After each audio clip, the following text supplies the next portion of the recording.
सबसे पहले तो आपके गांव के इस स्कूल के प्रांगण में आप सब जुटे हैं।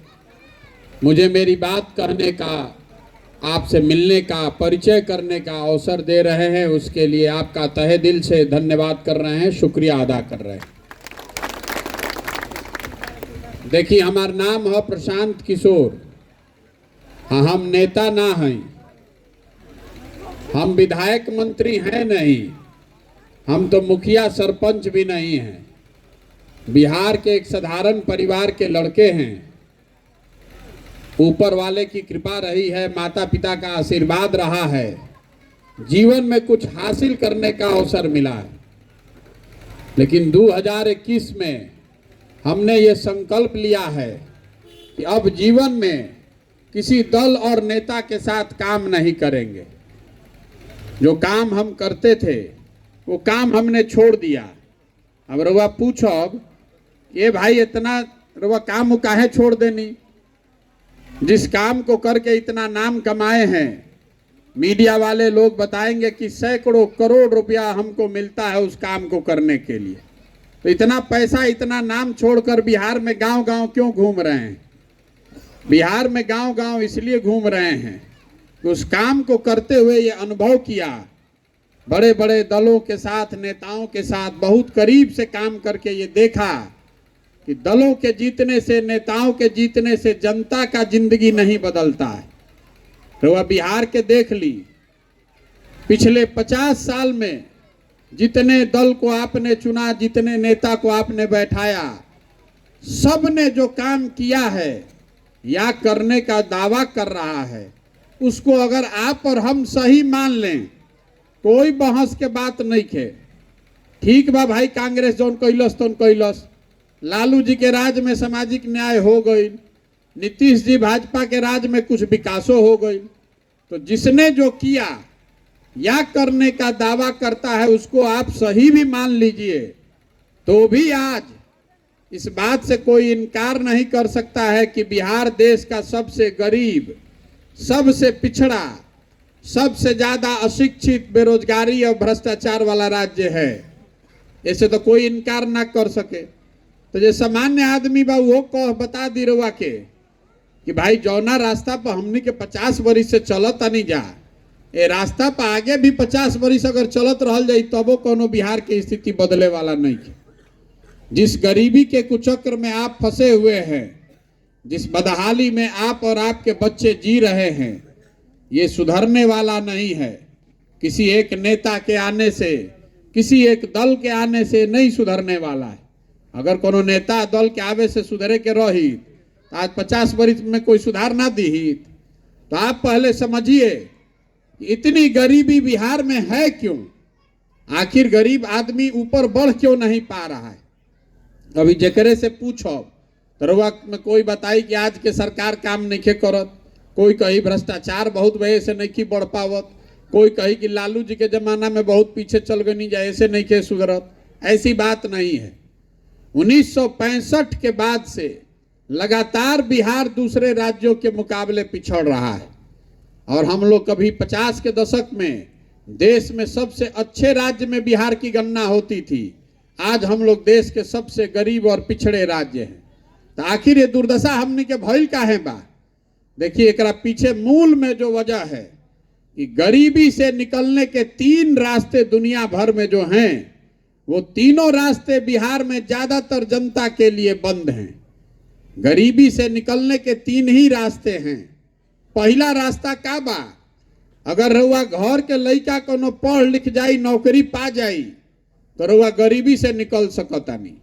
दूसरा रास्ता ई बा कि अगर रउआ भी जोन खेती लायक जमीन होके तो खेती किसानी करके रउआ आगे बढ़ सकतानी। जेकरा भी जोन दोनों नहीं के, अगर पैसा होके, पूंजी होके, तो दुकान दौरी व्यापार करके रउआ आगे बढ़ सकतानी। तो रउआ अगर गौर से 2 मिनट देखब, समझे के प्रयास करब, तो बिहार में ये तीनों चीज नहीं के। ज्यादातर लोगों के पास पढ़ने का व्यवस्था ही नहीं है। स्कूल में खिचड़ी बटाता, आ कॉलेज में 3 वर्ष के डिग्री 6 वर्ष में बता रहल बा। पढ़ाई ना स्कूल में होता ना कॉलेज में होता।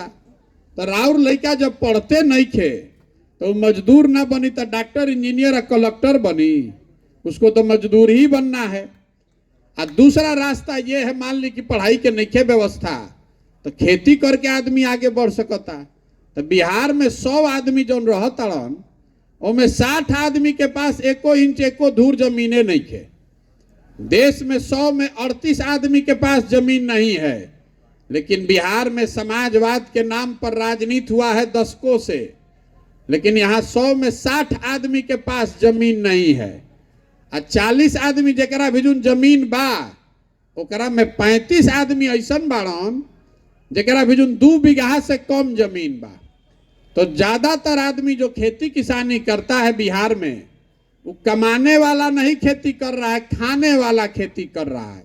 ओकर जमीन इतना छोट बा कि वो उतने उपजा पावता कि बाल बच्चा के पेट भर जाओ।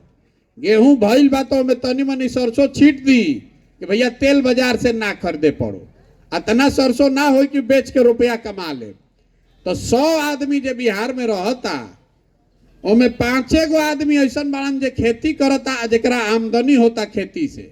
बाकी आदमी या तो खेती करता पेट भरे खाती, चाहे खेत में जाके मजदूरी करता। तो शिक्षा है ये नहीं खे, या कृषि योग्य जमीन नहीं खे। बचल तीसरा रास्ता पैसा। अगर रवा भी पैसा रही तो रवा 4 गो भैंसे खरीद लेती, कोई दुकान खोल लीत, कोई सैलून बना लीत, कोई रेडीमेड के काम करीत, कोई गाड़िए 2 गो चलवाई। तो पैसा है ये नहीं खे आदमी के पास। एजा बिहार में औसतन एक आदमी 35,000 रुपया कमाता है साल भर में। देश में औसतन एक आदमी 1,45,000 रुपया कमा रहा है। तो आपके पास तो पैसा है नहीं। मान ली कि रुआ बाल काटे आवता, 50,000 रुपया रुआ भी रही, चाहे बैंक से कर्जा मिल जाइत, जैसे रुआ किसान क्रेडिट कार्ड से खाद के पैसा कर्जा मिल जाता तो रुआ खाद छीट पावता नहीं। तो सरकार ऐसा कोनो व्यवस्था कर दी कि चलो जरा भी पैसा नहीं खे, 2 गो भैंस किने खाती, सैलून लगावे खाती कर्जा मिल जाओ तो वो लगा पाई। लेकिन जब ओकरा 50,000 रुपया नहीं खे और वह बाल काटे आवो तो वह सैलून ना लगाई, वह कोनो सैलून में जाके मजदूर बन के काम करो। तो ये बात के समझी, शिक्षा है नहीं, जमीन खेती लायक है नहीं, आपके पास पैसा है नहीं, तो रवा गरीबी से निकलब कैसे?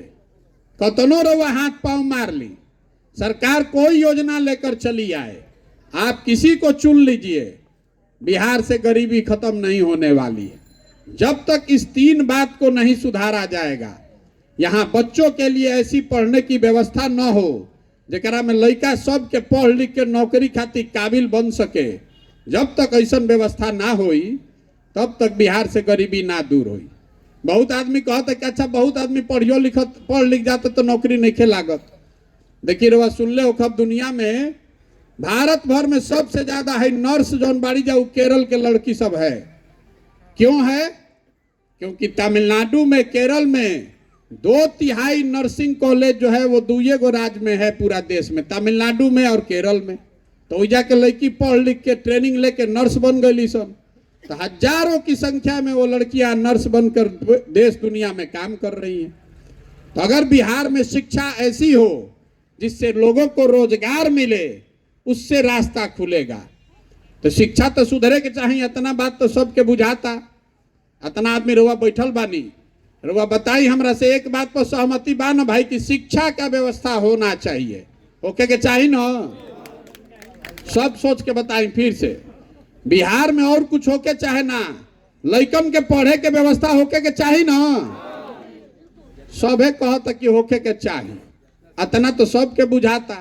तो अभी 2 मिनट में रवा के बतावता नहीं कि राउर दुर्दशा काहे बा। रवा अभी कहनी है कि भैया और कुछ होके चाहे ना, बिहार में शिक्षा के व्यवस्था होके के चाहिए। तो तनी अपना लइकन के नाम पर ईमानदारी से दिल पर हाथ रख के बोली कि जीवन में कभी शिक्षा खातिर वोट देले बानी? कोई बा बीरे में देले बा? कोई नहीं खे देले ना। अभी माइक देव तो हर आदमी आधा घंटा भाषण दे दी, ए भैया शिक्षा सुधरे के चाहिए, ए भैया जब तक शिक्षा ना सुधरी तब तक ना बिहार सुधरी। रउआ मालूम बा, लेकिन वोटवा ते पर देते नहीं कि तो सुधरी कैसे रे भाई? यही बिहार के दुर्दशा का मूल कारण है। बिहार के लोग अज्ञानी नहीं हैं, आपको और कुछ आए चाहे नहीं, बिहार के लइकन के राजनीति के खूब समझ बा। जहां 4 गो लइका के बैठा दी, घर में, दलान में, खेत खलिहान में, चौक चौराहा पर, चाय के दुकान पर 4 गो आदमी बैठी हन, तो राजनीति बतियाई। भारत, तमिलनाडु, कर्नाटक, मोदी, राहुल, कंबोडिया, इजराइल सब बतिया दी। सब बात रुआ जानता नहीं कि रुआ कौना कष्ट में जियता नहीं। आपको मालूम है कि बिहार में कितना भ्रष्टाचार है, आपको मालूम है कि यहाँ सड़क नाली गली का हालत खराब है, खेत में पानी नहीं है, लड़कों के पढ़ने की व्यवस्था नहीं है, लड़कों को रोजगार नहीं है। 2000 के धान रुआ 1500 में बेचता नहीं, 277 के यूरिया 500 में खरीदता नहीं। ये सब बात तो रुआ मालूम है, हम रुआ के नया क्या बताई। लेकिन जहिया वोट हो ही रे भाई, वो दिन ये सब बात भुला जाई। बिहार में वोट के दिन तो आदमी के 4 गो बात याद बा। पहला बात, हमार जात का बा, आ के हमारा जात के खड़ा बा, चलो इनका कब के लिए वोट दिया। जिन जात से बच गईलन ओकरा के हिंदू, मुसलमान, भारत, पाकिस्तान, पुलवामा के नाम पर वोट लिया था। काल तक रुआ संकल्प ले ले बानी कि अब की हाली भाजपा के सांसद के वोट ना देवी तो मुंहो निखन देखैले 5 बरिस। आ तले वोट आई हल्ला होई, सब हिंदू एक हो जा मियाँ जी लोग ना जीते के चाही, ओहू से आदमी नहीं मानत। आदमी कहतन क्या रही, छोड़ा ही सब बात, ऊपर देखा, ऊपर मोदी जी के देखा है, नाली गली में जुराइल बड़ा, ऊपर देखा पाकिस्तान हो गई, तू है गांव के बतियावत, चलो जल्दी भाजपा के वोट दो। तो सबे ऊपर देख के दे दिलस वोट मोदी जी के, भाजपा के।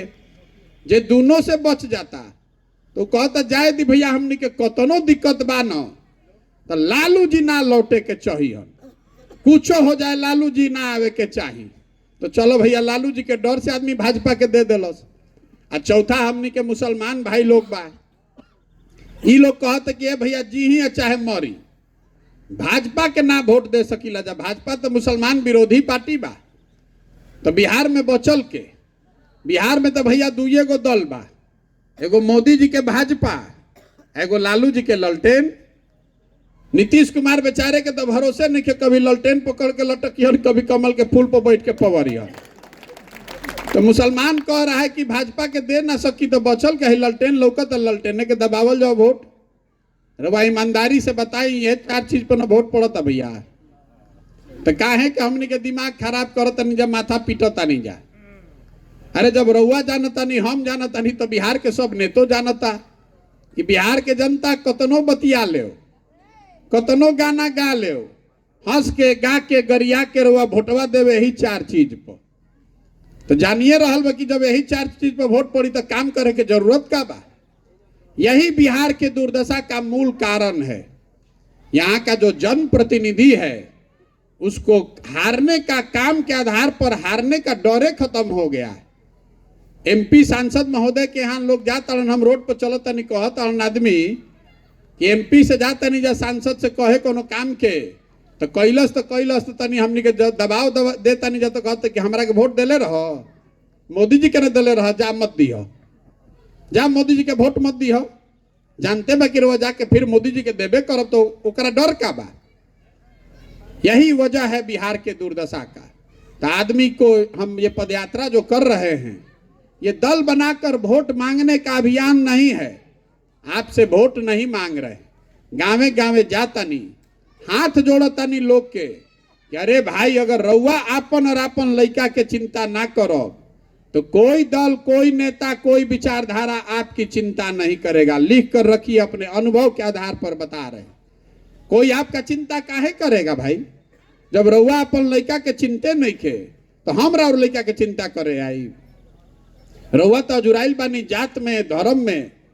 आपका लड़का जा रहा है पढ़ने तो पढ़त नहीं खे, पिलुआ वाला खिचड़ी खा के आवता, रउआ ओकर चिंता नहीं खे।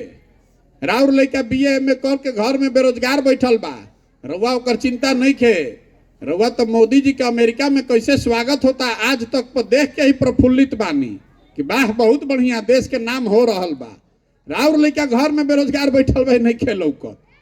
तो ये सुधारिए, ये सुधारने के लिए लोगों को कहने आए हैं। तो आदमी कहते कि भैया ये सब बात हमनी के बुझाता, हमनी के विकल्प न ना रहे, रउआ दल बनाई, हमनी के रउआ संगे चलल जाई। तो हम बिहार के आदमी के दूरे से पहले ही से प्रणाम करतानी, जे कहेला कि ए भैया आगे आगे चली, रउआ संगे बानी तन मन धन से। तो हम जान गए कि ये आदमी कहीं नहीं खन। अरे जो समाज में आदमी अपने बच्चों के साथ नहीं है, आप हमारे साथ क्या खड़ा होइएगा? इतना हम बुर्बक दिख रहे हैं? आप तो अपने बच्चे के साथ नहीं खड़े। आपको जाति का, धर्म का इतना नशा दिमाग में हो गया है, नस में घुस गया है कि आपको अपने बच्चों की तकलीफ, अपने बच्चों का भविष्य नहीं दिख रहा है।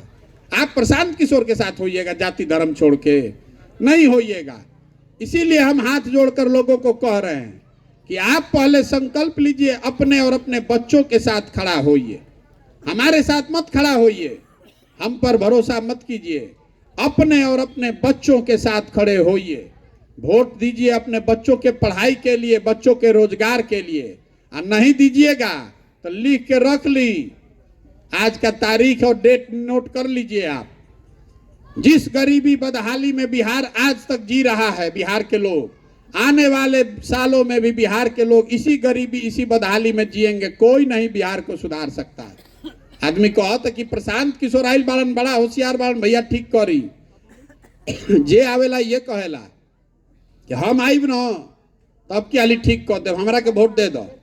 हम आपको कह रहे हैं कि एगो प्रशांत किशोर छोड़ी, अगर 10 प्रशांत किशोर आ जाइए हम, तब वो बिहार नहीं के सुधरे वाला। जब आप सुधरने के लिए तैयारे नहीं हैं तो प्रशांत किशोर सुधार दिहन। 14 में मोदी जी आयल रहन न, कितना हल्ला भइल रहे कि मोदी जी अहन न तो सब सुधर जाई। 14 में मोदी जी के हम ही अभियान चलावत रही। आज आदमी कहता कि जन सुराज के कितना आदमी जानता, कितना नहीं जानत। 2012-13 में 50% से आधा से ज्यादा आदमी यूपी बिहार में मोदी जी के नाम ना जानत रहन। आज वह आदमी लाठी डंटा करे के तैयार बा। तारा बुझाता मोदी जी से देश के कल्याण होई। चलो भाई, के बहस करे जाई, होई उनके से कल्याण होई। राजनीति में बहस के कोनो अंत नहीं खे। देखिए मोदी जी के आवे से बिहार के कल्याण भइल कि ना, बिहार के भला भइल कि ना, बिहार के लइकन के रोजगार मिलल कि ना, ये सब बात छोड़ दी। लेकिन जितना आदमी एजा भाजपा के वोटर बानी जा, रउआ सभे वोट मोदी जी के वोट देले बा। रउआ के खुला चुनौती देके जातनी। 9 बरस में मोदी जी 9 बरस से प्रधानमंत्री हैं। 9 बरस में मोदी जी ने अगर बिहार के विकास के लिए एक समीक्षा बैठक किया है, एक समीक्षा बैठक अगर किया है, आप उसका प्रमाण, उसका न्यूज हमको दिखा दीजिए। हम कल से मोदी जी का झंडा लेकर चलने को तैयार है। एक समीक्षा बैठक तक उस आदमी ने नहीं किया, और फिर हमनी के उछल उछल के जाके कमल पर वोट दिहल जाई तो दोस्त मोदी जी के बाकी हमनी के बा। रउआ 40 में 39 को MP जिता के भेजले बानी जा बिहार से, और रउआ एगो बैठक भी नसीब नहीं खे हो, तबो रउआ वोट वही दल के, वही नेता के देव, तो राउर लड़का के दुर्दशा ना हुई तो हमार लड़का के दुर्दशा हुई। यही बताने चले। आदमी कहता भैया दल न बनाई, ये तो नागनाथ सांपनाथ दोनों से जान बचावे के बाद रउआ दल बनाई। तो हम दल क्यों नहीं बना रहे हैं? बिहार में पहले ही से 50 गो दल बा ठगे खाती। एगो और बढ़ावल जरूरी बा, एगो हमू बना ले तो हमू ठगे लागो। बिहार में दल कैसे बनेला? जे बनैलस दल उहे हो गई दल के नेता। आइयो कह दिलस कि हमारा बाद हो यहाँ हमार बेटा। आ जितना आदमी तू लोग बिहार के बड़ा जो सब आदमी झंडा लेके जीवन भर ढोआ जा, वो दल नहीं है, वो विकल्प नहीं है, वो तो परिवार का शासन है, वो लोकतंत्र के विपरीत है। तो अगर दल बनाना है, विकल्प बनाना है, आपको बिहार में बदलाव चाहिए, तो जो रास्ता महात्मा गांधी ने दिखाया उसको चुनिए। गांधी जी ने देश को आजादी कैसे दिलाई? गांधी जी वोट लेके आजादी दिलैलन। गांधी जी ने पहले समाज को जगाया, आपको बताया कि आत्मनिर्भर बनिए, अपना कपड़ा पहनिए, अपने लोगों से छुआछूत मत कीजिए, सबको समाज में बराबर समझिए। समाज को जगाया। आगे आगे गांधी जी चलन, पीछे से समाज चलल, तब न देश के आजादी मिलल। तो अगर बिहार को गरीबी से, भ्रष्टाचार से आजादी दिलाना चाहते हैं, अपने लिए नहीं तो कम से कम अपने बच्चों के लिए एक नई व्यवस्था बनाना चाहते हैं, तो सबको कंधा लगाना पड़ेगा। तो हमारी भूमिका, हम नेता नहीं हैं, हमने शुरू में कहा हम जन सुराज के नेता नहीं हैं, हम इसके सूत्रधार हैं। हमारा भूमिका कुम्हार का है। घड़ा कैसे बनेला? माटी और चाक से। माटी और चाक ना रही तो कतनो कुम्हार होशियार रही तो घड़ा बन सकेला। तो आप वो मिट्टी और चाक हैं। हम निकले हैं, गांव गांव घूम रहे हैं, साल 1.5 साल 2 साल पूरा बिहार के गांव गांव घूमब। जैसे दही के मथ के रवा मक्खन निकाली ला, उसी तरह समाज को मथ कर ऐसे लोगों को निकालेंगे जिनकी मदद से एक नई व्यवस्था बनाई जा सकती है। वो लोग जो चाहते हैं कि नहीं नई व्यवस्था बनाई जाए, रवा मन में चिंता बा आज तक कि रवा बनावे चाहता नहीं, लेकिन रवा चिंता बा कि भैया हमारा राजनीति के समझ नहीं खे, ए भैया हमारा भी संसाधन नहीं खे, हमारा पूरा राज्य में करे के व्यवस्था नहीं खे। तो हम रवा के कह रहल बानी कि व्यवस्था हम बनावतानी। संसाधन, व्यवस्था, रणनीति का चिंता अपने भाई, अपने बेटे प्रशांत किशोर पर छोड़िए और जन सुराज के प्लेटफॉर्म में अपना कंधा लगाइए। और जिसको भी समाज चुनेगा, जे करे के समाज अपना बीच से चुनी, गरीब हो, अमीर हो, अगड़ा हो, पिछड़ा हो, हिंदू हो, मुसलमान हो, जे करे के समाज चुनी, उसी के पीछे जन सुराज की पूरी ताकत, शक्ति, पैसा, बुद्धि सब लगाया जाएगा और आपके सहयोग से उसको जिता कर लाया जाएगा। तभी न बनेगा जनता की सरकार। अगर बिहार को सुधारना है तो आपको, हमको हजारों अच्छे लोगों को वार्ड सदस्य चुनना होगा। हम लोग को अच्छे हजारों लोगों को मुखिया बनाना होगा। खाली मुख्यमंत्री बदले से बिहार ना बदली, पूरा व्यवस्था में घुन लाग गई बा, नीचे से लेके ऊपर तक सबको बदलना होगा। तो ये अगर बदलना है तो ये प्रयास करना पड़ेगा ना भाई। गाँव गाँव जाके 1,60,000 जनप्रतिनिधि चुनकर आता है, कितना आदमी के बैठ कर वह पटना में चुनब, इसीलिए गांव गांव चल रहे हैं। तो आप बताइए कि प्रयास होना चाहिए कि नहीं होना चाहिए? बोली भाई कि प्रयास होके चाहिए कि ना होके चाहिए? तरवा से को वोट करवाई अभी सबके बोले के बा, हाथ उठा के सबके वोट देवे के बा। जरा मन होई हाँ वो हाँ बोली, जरा मन होई ना वो ना बोली। 3 गो कैमरा लागल बा, में रिकॉर्ड होके के चाहिए, से हाथ उठे के चाहिए सबके। पिछले 30-40 सालों में आपने जिसको भी वोट दिया, किसी ने बिहार और बिहार के बच्चों की चिंता नहीं की है। अब समय आ गया है कि बिहार के लोग अपने और अपने बच्चों के भविष्य के लिए जगें, खड़े हों और गांधी जी के बताए हुए रास्ते पर चलकर अपना विकल्प बनाएं, जनता का विकल्प बनाएं। आप बताइए कि हमको, आपको, सबको मिलकर जनता का विकल्प बनाना चाहिए कि नहीं बनाना चाहिए? हाथ सबके उठे के चाहिए भैया। जरा ना बोले के ना बोलो। बनाना चाहिए कि नहीं बनाना चाहिए? बनावे के चाहिए ना भाई। आदमी कहता कि अच्छा इतना बात रहा सुन लेनी जा, विकल्पों बन जाए ना बताई कि चुनाव कैसे जीतल जाए। तो आपको बता रहे हैं कि चुनाव कैसे जीता जाएगा। लोकतंत्र में जन बल के आगे कोई बल नहीं है। जितना समीकरण बा, जितना नेता बाड़न, एक बार रउआ खड़ा हो जाए तो आपके सामने कोई नेता, कोई समीकरण टिकने वाला नहीं है। और दूसर जे हमरा के तनको मन का जानता, ओकरा मालूम बा कि प्रशांत किशोर के और कुछ आवे चाहे ना, चुनाव लड़ावे आवेला। पिछले 10 बरस में जिस नेता का, जिस दल का हमने हाथ पकड़ा है, वो चुनावे नहीं हारा है। तो इस बार संकल्प लिए हैं, किसी नेता का नहीं, दल का नहीं, बिहार की जनता का, आपका हाथ पकड़े हैं और भरोसा रखिए आपको भी हारने नहीं देंगे। हम उनमें से नहीं हैं जो लड़ने के लिए लड़ता है। अगर हम लड़े आइल बानी तो ईमान के चली के कर जीते के खाका दिमाग में बना के ले आइल बानी। इसको जीतने के लिए कितनी ताकत लगानी पड़ेगी, कैसी व्यवस्था बनानी पड़ेगी, कितना पसीना बहाना पड़ेगा, कितना संसाधन लगाना पड़ेगा, ये सब सोच समझ के गुणागणित करके आए हैं और जीते बगैर मानेंगे नहीं। आप आइए और अपने बच्चों के लिए इसमें शामिल होइए। ठीक लगे तो आइए और इस व्यवस्था को बनाने में अपना कंधा लगाइए। एक ऐसा बिहार बनाइए कि हम लोग के बच्चों को पढ़ने के लिए और रोजगार के लिए बाहर जाकर जलील नहीं होना पड़े। आज बाहर जब बिहार के लोग जा रहे हैं तो बिहारी कह के हम लोग को जलील किया जाता है। ये शब्द बिहारी गाली बन गया है। बिहारी मतलब अनपढ़, बिहारी मतलब बेवकूफ। अरे हमनी के सब आदमी बेवकूफ बानी जा? हम लोग बेवकूफ नहीं हैं। यहाँ के नेताओं ने और व्यवस्था ने हम लोग को बेवकूफ बना दिया है। एक बार आप खड़ा हो जाइएगा, ये तो ज्ञान की भूमि रही है। देवताओं को भी आकर यहाँ ज्ञान मिला है। 1500 साल तक इस देश की राजनीति चली है बिहार से। आप में, आपके बच्चों में बिहार की भूमि में वो ताकत है। आप वो व्यवस्था बना सकते हैं। आप खड़े होइए और देखिए कि कैसे पूरे भारत में ये मॉडल बनेगा कि बिहार के लोगों ने वो करके दिखाया है जो देश के किसी हिस्से में किसी ने नहीं किया है। इससे हम लोग का गौरव वापस होगा। विकास तो जया होई तैया होई।